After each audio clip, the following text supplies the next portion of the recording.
So let's find out how seasonal changes impact your immunity and health. And that's a very important aspect actually, because seasonal transitions would actually impact your immunity and health by imbalancing your dosha. As we know that everything in Ayurveda revolves around dosha and the five elements in your body.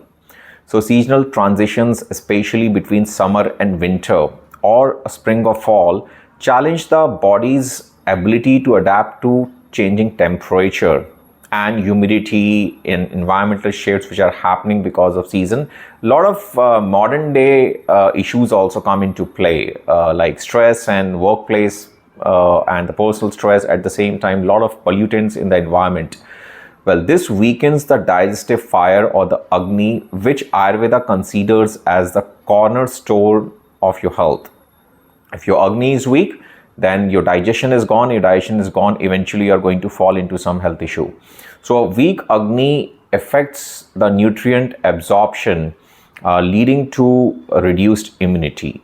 And of course, when your immunity goes down, you become susceptible or vulnerable to loads of pathogens and viruses, infections. Well, allergies, colds, fatigue, and digestive issues often arise during seasonal transitions, signaling an imbalance in your body. One interesting aspect is what is the connection between doshas and seasonal changes?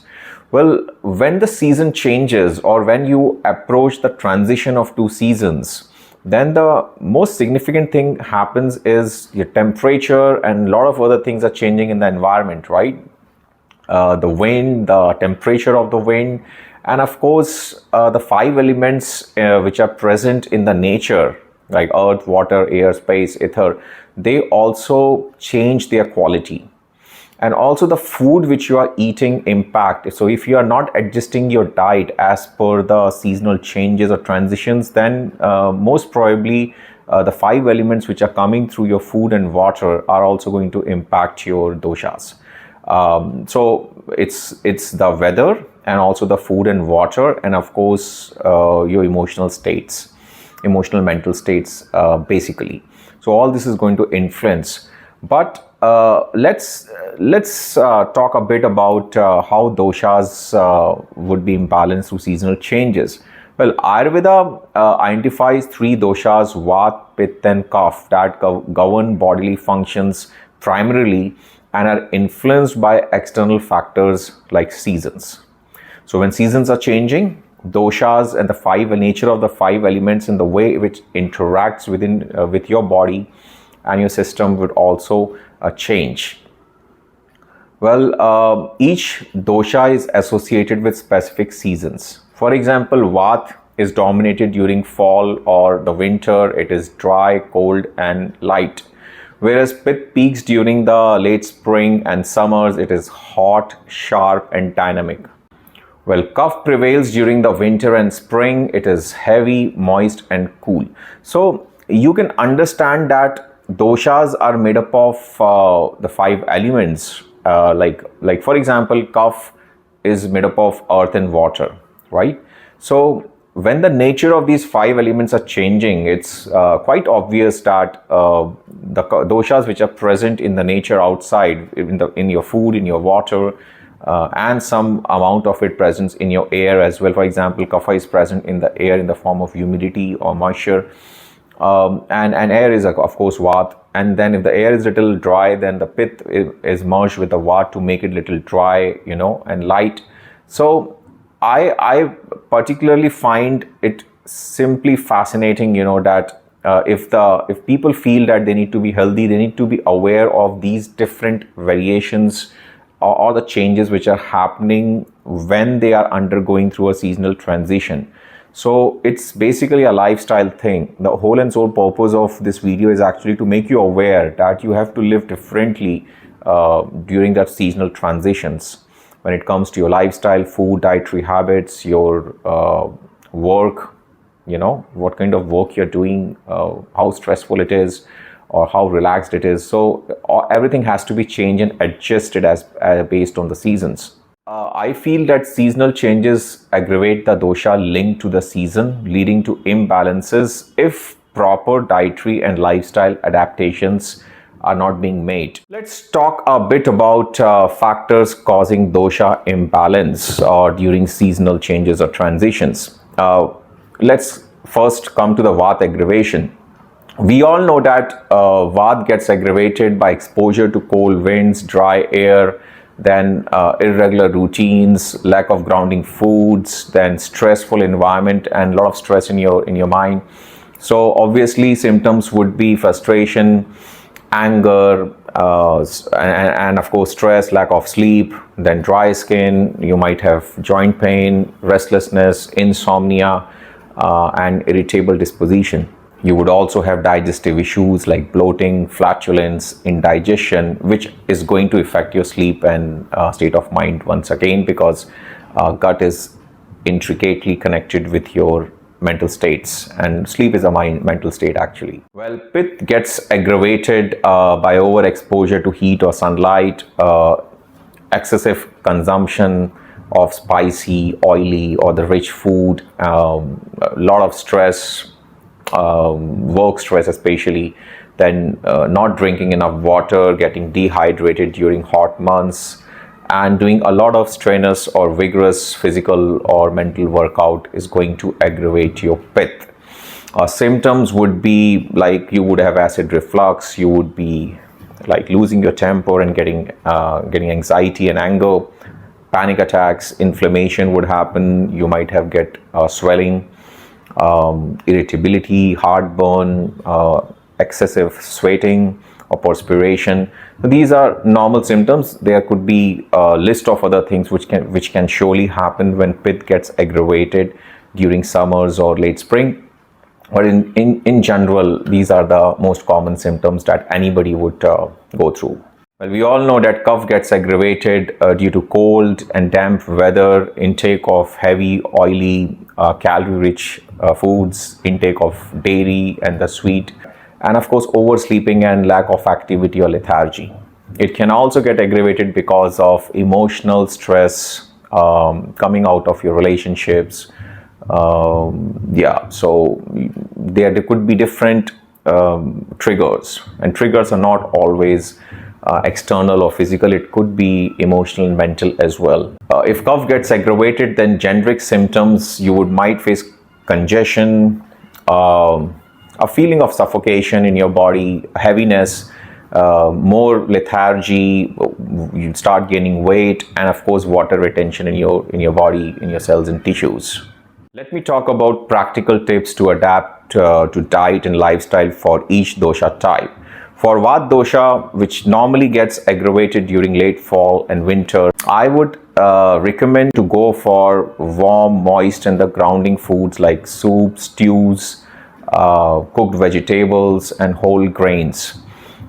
You can also have rice, you can also have sweet, because these food are Kapha aggravating food, and to reduce Vata you need to increase your Kapha actually. Then you should also include warm spices like cinnamon, ginger, black pepper, then probably cumin seed, fennel, because all this is going to enhance your digestion, and if you have a better digestion, then you would definitely have more Pitta. If more Pitta means less Vata. So that's how it works. There is a dynamic equilibrium of doshas within your body. So if your Vata has to go down, then your Pitta has to go up, your Kapha has to go up, right? Then incorporate healthy fats like ghee, sesame oil, then fruits, seeds and nuts, like fruit like avocados are amazing for lubrication and generating warmth in your body. Let me go into the lifestyle tips for these doshas if they are entering into a seasonal transition. First of all, maintain a regular routine irrespective of which dosha type you are. Regular routine really helps you to balance your dominant dosha and also help in balancing or reducing your aggravated dosha. So have a consistent schedule for meals and sleep time, and also maintain the personal and professional work balance, especially during seasonal transitions, because that time your body is undergoing through a major shift, and shift in terms of dosha, dynamic equilibrium is of the doshas is getting altered, and also the 5 elements within your body are also going through a modification or alteration phase. So you got to take it easy. You should detox during these transitions, especially between late fall and the winter, and spring and summer. But then you can also do between I should say summer and fall, early fall or autumn. So these are the periods when Panch Karma detoxification is highly recommended for everyone, but especially for Vata individuals, because they would be able to release their toxins or ama effectively, and thus kind of replenish their body with renewed ojas through a renewed Agni. Well, practice grounding yoga poses like child's pose and mountain pose, and also go for oil massages like Abhyangam, and follow Dincharya and Ritucharya as well. I have recorded a separate video on Ritucharya and Dincharya. Please kind of navigate through my YouTube channel and playlist and find those videos, and you would be able to educate yourself about seasonal and daily routine regimens in Ayurveda. They are quite an informative topic. I would highly recommend you to go and watch them. I will also put the link above here on the side, and you can just click on it if you want to go there. So, well, for Pitta dosha, which normally gets aggravated during late spring and summer, I would say that you guys should be opting for cooling, hydrating foods like cucumber, watermelon, fruits, but they should not be sour. They could be sweet. And then coconut water and leafy greens are amazing for you guys, because leafy greens are kind of astringent and bitter, and both taste help in reducing pitta. So include a lot of salads, include a lot of cooling and hydrating leafy greens, and cucumber and watermelon is amazing. Avoid spicy, oily, acidic and fermented foods that can aggravate your heat and pitta further. And also don't engage yourself in strenuous physical workout. Try to maintain a work and personal balance, in the sense that do not overwork, do not stress out by overworking at your workplace, and also try to control your anger. Try not to argue a lot with people, especially your loved ones at your family and friends. Try not to strain your relationships, because during the late spring and hot summer months, with people tend to go actually out of their control in terms of their anger, and anxiety level really goes above the roof, and they are not able to control it. So if you do meditation, if you do some self-talk, then it would immensely help you to maintain cordial relation with people, and that is going to keep the check on your aggravating pitta in these months. Pitta people can also get a lot of benefit by sipping herbal teas, which include coriander, fennel, mint, peppermint especially, and also chamomile for good sleep. Well, as you know that cough gets aggravated during late winter and spring, focus on having light, warm and dry foods like steamed vegetables and lentils, especially barley, include a lot of barley actually, and minimize heavy, oily, dairy-rich foods that increase cough. Also avoid sweet preparation, because that's going to aggravate your cough more. And season is anyways not helping you, because it's winter going on. So and in the late spring, there's a lot of dew in the moisture in the air, and people who are asthmatic or having cough aggravated disorders might experience a lot of discomfort and anxiety. It's not a useless anxiety. It's kind of a physically induced anxiety, because you are coughing and you're feeling suffocated in your chest region, and also you feel a lot lethargic and inactive. So one way to handle it is to actually be very active. Do not sleep between 6 to 10 a.m. in the morning, because that is the time when cough aggravates during the day. So every dosha aggravates during the day as well. So cough aggravates between 6 to 10 a.m. in the morning. So if you get up before 6 a.m., then it's more likely that you would help in reducing the cough aggravation. But only getting up is not enough. You should be active. You should be going for jogging, probably intense yoga like vinyasa yoga is a good practice for you, good yoga style for you. And then you can also do household chores and keep yourself active during 6 to 10. Physical workout, walking, long walks are going to help you. And also include warm heating spices like ginger, garlic, cinnamon, black pepper, turmeric, cloves. These spices are really going to help to melt your excess accumulated cough, and this is extremely important for you if you want to feel light. And also, do not drink cold water, drink lukewarm water, because that's going to help you to feel better and keep your cough in check.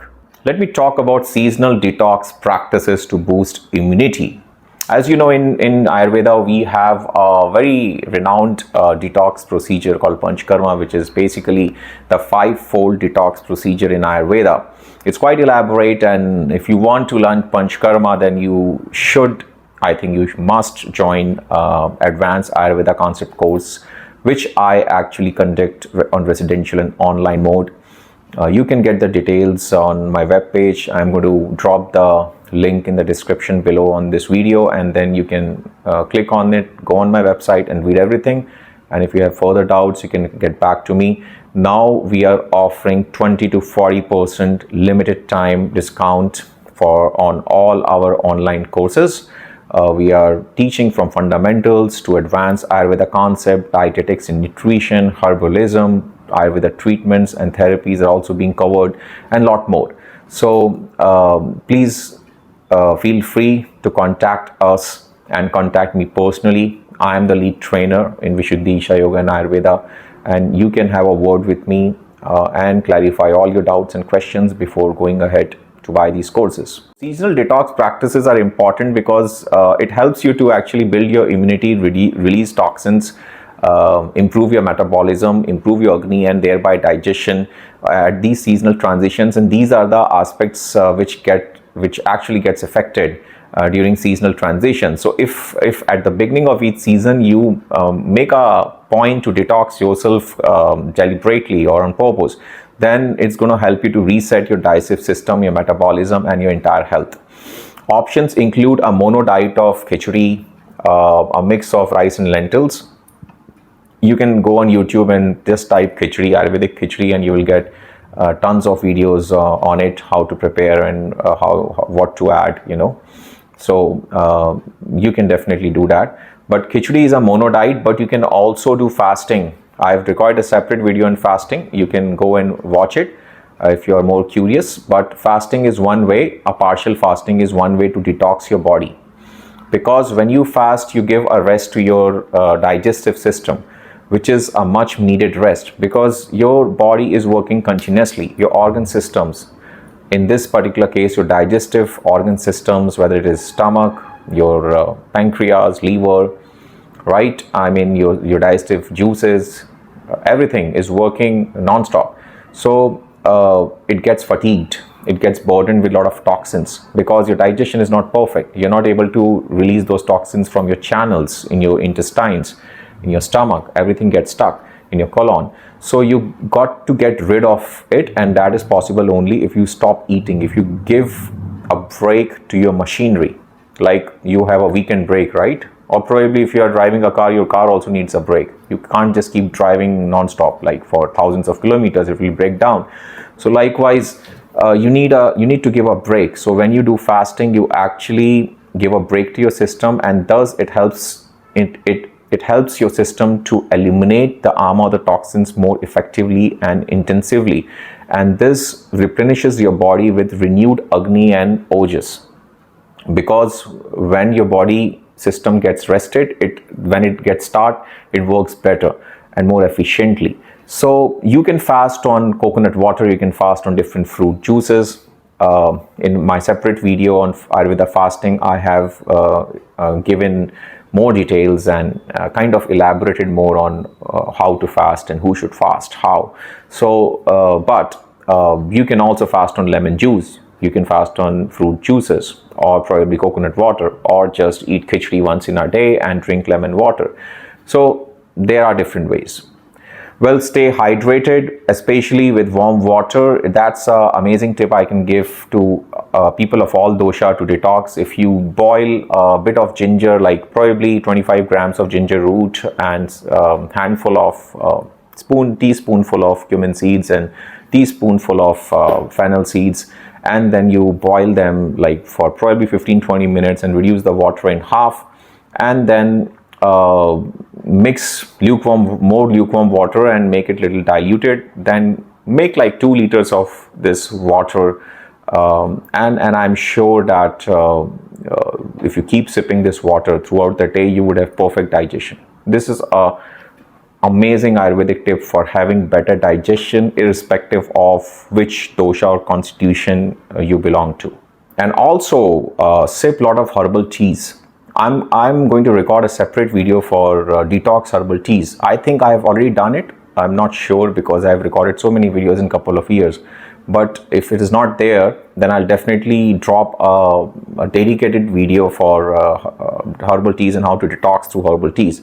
So you would get more guidance about it in that video. So I can go on and on this topic because there's a lot of content for me to speak out here, but I don't want to make this video too long. So obviously I would like to end here, and in conclusion I can say that understanding the connection between seasonal changes and transition dosha imbalances is key to maintaining your health. And how you do it by awareness. You do it by getting some knowledge and awareness. So you need to observe when seasonal transitions are happening. I mean, you need to observe all the time. We have to eat what we can digest, right? So everybody is different. So there cannot be any generic set of tips for everyone, right? But the idea of recording these videos is to introduce you to the Ayurvedic lifestyle and Ayurvedic principles for health, well-being, you know. So if you observe how your body is behaving just before the seasonal transitions, and if you do a detox, if you adjust your diet, if you adjust your professional and personal life in terms of stress and work activity, and also you make some lifestyle changes, you know, and do a lot of detox, then obviously you would not go through that episode of sickness or kind of when people actually go unwell and sick during seasonal transitions. Normally flus are quite a common occurrence which keeps happening during seasonal transitions, but people can have bad digestion, and then they, over the period of time, they can fall sick going forward. So this was for now, and I hope you liked this video, and if you did, then do not forget to like, subscribe and share the channel, because that motivates me to keep bringing this kind of a content which can help people immensely for attaining happiness and health. So I'll see you in the next video. Till then, take a very good care of yourself. Namaste.